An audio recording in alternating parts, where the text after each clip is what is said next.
June 1941. The air over the Lithuanian plains is thick with the dust of victory. For the 6th Panzer Division, war is an exact science, an equation of speed and firepower they have solved with insulting ease in Poland and France.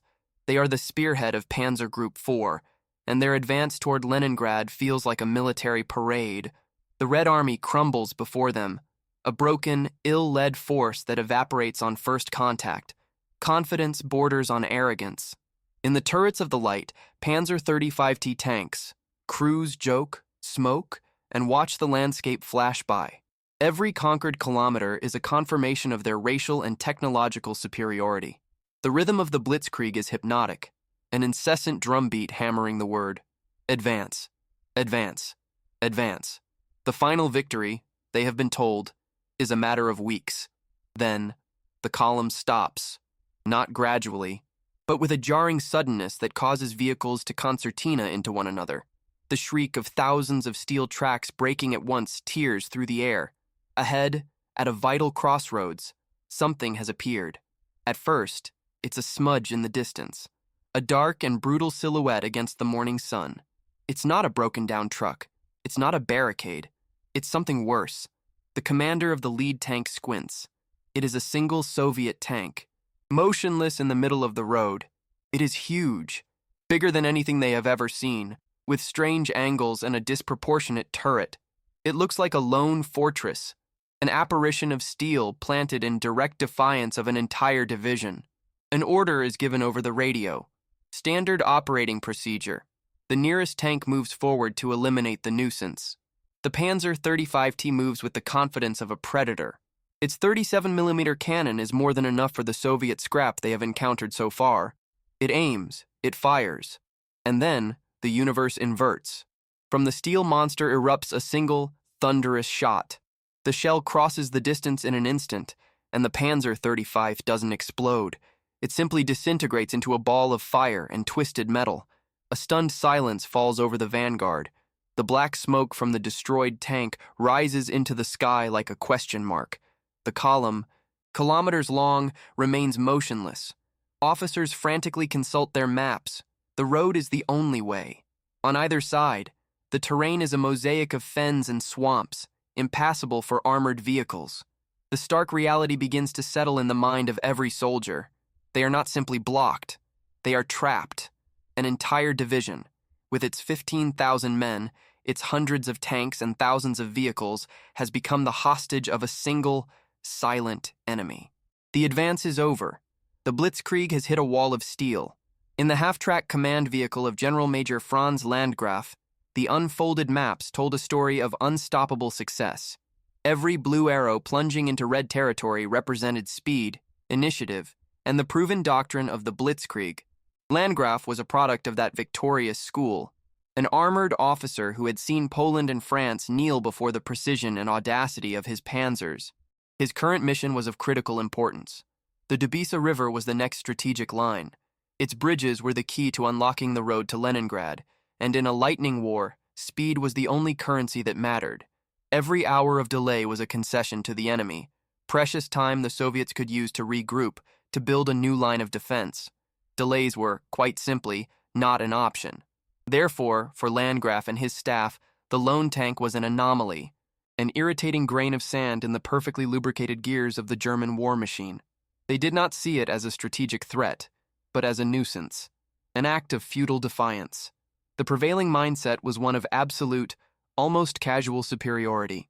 Conversations at the command post reflected this confidence. It's probably out of fuel, or the crew is drunk and desperate. It's a final, suicidal gesture from an army in full disintegration. The idea that this obstacle could be anything more than a simple bump in the road was not even seriously considered. After all, they trusted their equipment. Their Czech-made Panzer 35T tanks were light and agile, the perfect tools for a war of movement. And for harder targets, they had their anti-tank weapons, the efficient and lethal 50mm PK-38 guns. They were modern, combat-proven cannons, capable of piercing any armor they had encountered to date. German doctrine had an answer for every problem, a standard operating procedure for every contingency. An isolated enemy strong point was a textbook problem. The solution was simple, clean, and professional. It did not require risking their valuable tanks in a frontal duel. It required the methodical application of firepower. Landgraf, a man of the textbook, made the obvious decision. He ordered a battery of his 50mm anti-tank guns to be deployed. Their task was to eliminate the obstacle quickly and efficiently so the division could resume its advance. It was a routine order, given with the calm confidence of a man who believes he has all the answers. The problem, he believed, would be solved in a matter of minutes. With an efficiency that bordered on arrogance, the German gun crews went to work. They unlimbered their 50mm PK-38 cannons and wheeled them into firing positions. These men were professionals, the best in their field. They had split open French and Polish tanks with these very guns. This was just another job. The first piece was ready. The commander aimed carefully, calculating the distance. The target was large and static, a shot impossible to miss. He gave the order. The cannon barked, spitting its high-velocity shell directly at the hull of the Soviet tank. The impact was visible, a momentary flash of energy, but the sound was wrong. There was no satisfying explosion, no shriek of pierced metal. There was a sharp, resonant clang, a metallic echo that rang across the field. The shell had simply ricocheted, leaving barely a mark on the green paint. The gunners looked at each other in disbelief. Perhaps it was a bad angle. They reloaded. They fired again and again. Each impact produced the same demoralizing result, a clang, a shower of sparks, and a shell whining harmlessly into the sky. One soldier would later describe it as the sound of impotence. Their armor-piercing rounds, the pinnacle of their anti-tank technology, were as effective as stones thrown by hand. Inside the steel beast, the Soviet crew had weathered the storm. The interior of the turret must have been a hell of noise and vibration, but their discipline held. They waited, with predatory patience, for the enemy to reveal all his cards, and now that he had, it was their turn to play. Slowly, deliberately, the massive turret of the KV-1 began to turn. The movement was not fast, but heavy, inexorable, accompanied by the whine of powerful electric motors. To the German gunners, that sound was their death sentence. The long 76mm cannon lined up on the first gun battery. There was a blinding flash and a deafening crash that shook the earth. The PK-38 and the men operating it disintegrated. There was no time to scream. One moment they were there, the next there was only a smoking crater. The KV-1's turret rotated a few more degrees, aimed, fired. The second gun met the same fate. With terrifying calm, the crew of the lone tank systematically eliminated the entire anti-tank battery. It was an execution, not a battle. In that moment, the perception of reality changed for every German soldier who witnessed it. The problem had ceased to be a nuisance. It had become a crisis. Their manuals, their training, their weapons, all of it was useless. The Blitzkrieg was facing a ghost of steel they could not exercise. The afternoon sun cast a long, ominous shadow from the hull of the KV-1. For General Major Landgraf, that shadow now stretched across his entire battle plan. The confidence of the morning had soured into bitter frustration. A tactical problem had escalated into a public humiliation. News of the failure was spreading down the column like a poison, sowing the first seed of doubt in a force that had believed itself invincible. It was time to escalate. If the front-line anti-tank guns were useless, they would turn to heavy artillery. The order was given to bring up the 105mm howitzers. These were not direct fire weapons. They were the division's heavy hammers, designed to pulverize bunkers and field fortifications. To use them against a single tank was an act of overkill that revealed the German command's growing desperation. Soon, the air was filled with the whistle of heavy shells. Explosions began to rain down around the KV-1, throwing up huge geysers of earth and shrapnel. The tank disappeared and reappeared in clouds of smoke and dust. Each high-explosive impact was like the blow of an iron sledgehammer. The vehicle rocked violently, swaying on its suspension. Inside the turret, the hell must have been indescribable. The deafening noise, the shock of each impact running through the steel. Precision instruments shattered. But the armor, that incredibly thick skin of steel, held. The shells exploded on its surface, but they could not pierce it. However, one of the impacts had a decisive effect. A lucky blast shattered one of the tank's tracks, snapping the steel links as if they were glass. The giant was wounded. It was immobilized. It had become a static fortress, a steel pillbox planted permanently in the middle of the road. For the Germans, this was a small victory. The tank could no longer maneuver, but its turret could still turn. Its gun could still fire. The threat, though stationary, was still mortally real. Night fell, but it brought no relief. The crossroads became a ghostly no-man's land. The Germans could not advance, and the KV's crew was trapped, miles deep behind enemy lines, with no hope of rescue or resupply. It was then that the specialists in the War of Shadows went into action. The Pioneer, the combat engineers. Under the cloak of near-total darkness, a small team of these elite soldiers began to crawl toward the tank. They carried concentrated demolition charges, designed to blow the tracks or damage the engine. Their approach was an agony of tension. Every loose stone, every snapped twig, sounded like an explosion in the night's silence. The silhouette of the KV-1 loomed before them, a silent, menacing monolith. They got to within a few meters. They could smell the hot oil and burnt metal. They prepared to place the charges. And then, the night shattered. The tank's coaxial machine gun roared to life with a dry, vicious rattle. Red tracer rounds sliced through the darkness, sweeping the field with terrifying accuracy. The Soviet crew was not asleep. They were vigilant, waiting. The sappers of the assault turned into a desperate retreat, leaving their dead and wounded behind. The dawn of the second day revealed a stalemate. 24 hours. An entire panzer division, the pride of the Wehrmacht, had been paralyzed for 24 hours by 6 men in a steel box. Desperation forced innovation. Landgraf and his staff devised a final plan, a complex solution that was the highest compliment they could pay their adversaries. It would be a combined arms attack. Several Panzer 35T tanks were sent forward as bait. Their mission was not to destroy the KV-1. They knew that was impossible. Their mission was to distract it. They advanced from multiple directions, firing their useless shells, constantly moving to force the Soviet crew to slew their heavy turret from one side to the other. While the KV's crew was occupied with this noisy but harmless threat, another weapon was carefully positioned in the rear, concealed by trees. It was not an anti-tank gun. It was an 88mm flak anti-aircraft gun, the legendary 88. Its high-velocity shell, designed to reach high-altitude bombers, was the only thing in the division's arsenal that stood a chance. The commander of the bait panzers saw the signal. The trap was set. The KV-1's turret was turned, engaging a tank to its left. The commander of the 88 screamed the order to fire. The shot was not a boom, but a sharp, brutal crack. The shell tore across the battlefield. There was a sound no one had heard that day.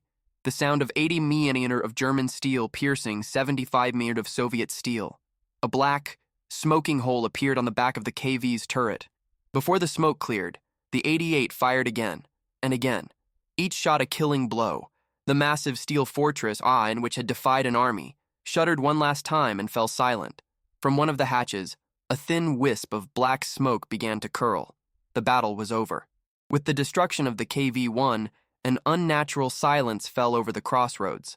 The smoke rising from the lone tank's hull was like a funeral pyre. The road was finally clear. But the price of that victory would be measured not just in men and materiel, but in something far more valuable to the Blitzkrieg: time. The advance of the 6th Panzer Division had been stopped dead for nearly 48 hours. 2 full days lost on a timetable where every hour was crucial. This unexpected delay allowed Soviet units that would have otherwise been overrun to retreat in relative order. They had time to cross the Dubisa bridges, to prepare new defenses on the opposite bank, to sow minefields.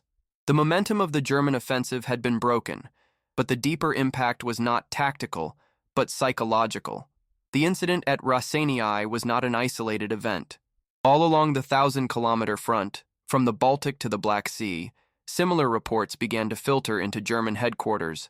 Stories of monstrous tanks, the T-34 and the KVI, that were immune to their weapons, that appeared from nowhere and wreaked havoc before being finally brought down with disproportionate effort. This created a massive shock, a collective trauma that became known as Panzerschreck, the tank terror. It affected everyone, from the infantryman huddled in his foxhole, watching his grenades bounce harmlessly off the sloped steel of a T-34, to the high command in Berlin, who realized their intelligence had catastrophically underestimated the enemy's technological capability. The bedrock belief in the superiority of German equipment and doctrine, a belief that was the psychological pillar of the Wehrmacht, was shaken to its foundations for the first time. The soldiers who had marched into Russia convinced of their invincibility now eyed every tree line, every hill, with apprehension, fearing the appearance of one of those steel giants. The story of the Rossini giant became an instant legend within the 6th Panzer Division and beyond. Men spoke in hushed tones of how a single tank had defied 15,000 of them. The tale, doubtless embellished with each retelling, served as a grim reminder that this war would not be like the others. The enemy they faced was not the decaying French army or the ill-equipped Polish. This was an enemy with a brutal tenacity and, to their shock, with technology that in some aspects surpassed their own. The myth of German invincibility had received its first fissure, and the crack would spread until it broke the heart of the Reich. When the smoke finally cleared and the 6th Panzer Division resumed its advance, it was no longer the same unit. They had won the skirmish, but they had lost their innocence. The road was open, but the path to Leningrad now seemed far longer and more perilous. Before moving on, a group of German soldiers cautiously approached the smoldering hull of the KV-1. Respect mingled with curiosity. They wanted to see the men who had defied them with such audacity. With effort, they pried open one of the warped hatches. Inside, they found the bodies of 6 crewmen, 6 men who had chosen to fight to the end rather than surrender or flee, in a gesture of respect almost unheard of in the brutality of the Eastern Front. The German soldiers removed the bodies of their adversaries and gave them a burial with military honors. It was a tacit acknowledgement, from soldier to soldier, of the extraordinary bravery they had witnessed. These 6 anonymous men, their identities lost to the fog of war, had earned the respect of their enemies in the hardest way possible. A later inspection of the KV-1's hull became an autopsy that confirmed their worst fears. German officers counted dozens of impact marks from their 37mm and 50mm shells. They were little more than dents in the paint, superficial scars on the giant's hide. They found only a few clean punctures, those from the 80mm cannon shells that had finally silenced it. The evidence was irrefutable. Their standard anti-tank arsenal was obsolete. The legacy of the Rossini giant and other similar encounters resonated at the highest levels of the Reich. It forced German engineers into a desperate race to develop new weapons.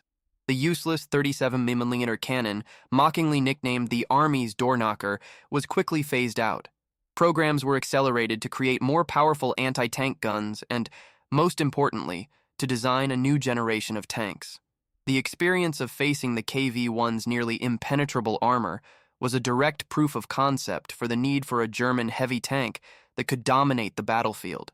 This technological and doctrinal shock led directly to the development of one of the most famous and feared fighting vehicles in history, the Panzerkampfwagen 6, the Tiger.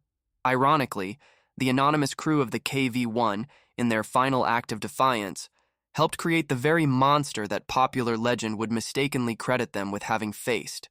Their sacrifice not only cost the Blitzkrieg precious time, but also forced their enemy to evolve, setting the stage for the titanic tank battles that would define the rest of the war on the Eastern Front.